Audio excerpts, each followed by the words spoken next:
Hey guys, welcome back to my YouTube channel. If you are a new viewer, hello, my name is Amanda, as you can see. If you are a returning viewer, also hello. Today's video is going to be more of an informative topic on 5 fitness tips you need to know. So whether you are a beginner just looking to get into the whole fitness scene, improve your health, that kind of stuff, or you're more of a seasoned fitness guru, these are all just really good reminders, really good things to keep in mind as you start or as you continue. So I wrote down 5 different things. The first one is that consistency is greater than perfection. So basically, 3 to 4 workouts where at least you are trying, you're putting in some sort of effort is better than skipping the whole week, returning back a couple weeks, 3 weeks, however long later, and then going full force and then skipping a couple weeks, coming back, etc. The more consistent you can be, the more you're going to progress over time. Like, unfortunately, you just can't take days and days and days off and then have a really big streak, like I said, and expect results. If that's your pattern, it is better to show up consistently, just do the best you can, even on the days where you maybe don't feel motivated. Put in the work. That is where you practice discipline, and that is what's going to build your results over time. Number 2 is that strength training is for everyone. So sometimes I know there's a lot of misconceptions with it. Either women specifically will get worried that they'll get bulky, or let's say weight training, they'll think it's just for bodybuilders or different things like that. Weight training is key to fat loss. So how it works too is basically when you put on that lean muscle mass, it spikes your metabolism. So it helps you burn even more calories at rest, which helps you burn more fat throughout the day, that kind of stuff. It also does things like improves your posture, improves bone density, which is really, really important for people as they age. Your estrogen levels drop, specifically women, so it puts you at higher risk for osteoporosis, which obviously is not good. So the more you can be strength training and strengthening that bone density while you are still young or relatively young, or even if you're older and just getting into it, it's all going to give you all of those benefits. So it is vital to your success. Pick up the weights. Number 3 is that nutrition is 80% of the equation. So I think we've all heard that we can't outtrain a bad diet, which is true, unfortunately. I wish I could eat copious amounts of foods and donuts and ice cream and whatever and not gain any weight after I trained. Unfortunately, it just doesn't work like that. So the important thing is to be fueling your body with good food. So things like lean protein, veggies, complex carbs, good fats, stuff like that, just to make sure your body is getting the fuel that it needs to be running properly and to be also maintaining the muscle that you're putting on, things like that. And then obviously with that equation, let's say weight loss is the goal for you, you do need to be eating in a calorie deficit in order to obtain the results that you're looking for. So just making sure that you're eating less than what you are burning throughout the day. And then number 4 I wrote is recovery is where the magic happens.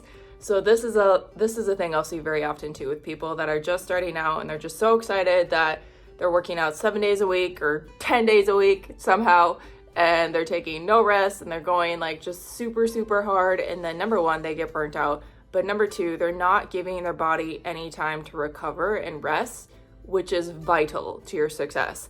So I know, good for you if you're feeling really motivated, and definitely channel that energy into the days that you are working out, but you're not getting results per se when you're working out. Your results come when you are resting. That is when your muscles have time to repair itself, and that's when you're getting stronger, you're getting more toned, your endurance is improving, things like that. And so some important things to keep in mind is to always be getting 7 to 9 hours of sleep a night. And yeah, just don't skip the rest days. So if you have like 5 workouts planned for the week, take those 2 days off. And you can do things like active rest days. So those are lighter things like going for walks. You can do yoga. Maybe you could do some gentle house cleaning or just things like that that aren't super intense and are still going to get you moving, but not necessarily feel like a full-blown workout. Stuff like that is still okay, but just as long as you are at least going lighter on those days off and letting your body recover, that is what's going to help you get you results over time.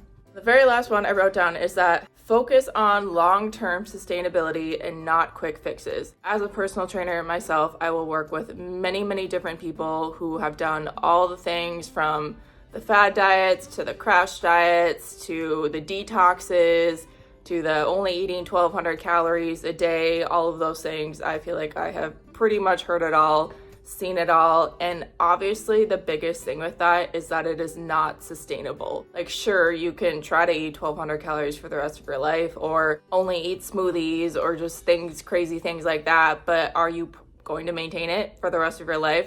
Probably not. And so that is where it is so vital to just be keeping that in mind. Think more so, what can I sustain 6 months from now or a year from now? And if you ask yourself that question and the answer is no, I do not recommend you do whatever you are trying to do or attempting to do. The main thing, truly the only thing you need to do with either good fitness, maintaining, or losing weight, things like that, is, like I mentioned before, to be eating good food. So getting your protein, your veggies, your complex carbs, your fats, things like that, and to be portion controlling, if that's how you say it. To have portion control basically in your meals. And so yes, not eating at a surplus all the time, every day. That is where people gain weight, and it's tougher to lose that way. But if you are practicing good portion control and practicing what I call the 80-20, 80% of the time you are eating those good foods, 20% of the time you are letting yourself have some of your naughty favorites. So whether that's like your chocolate or your wine or your bag of chips or something like that, it's like you can still have those foods. They just need to be way less often. So about the 20%, like I said.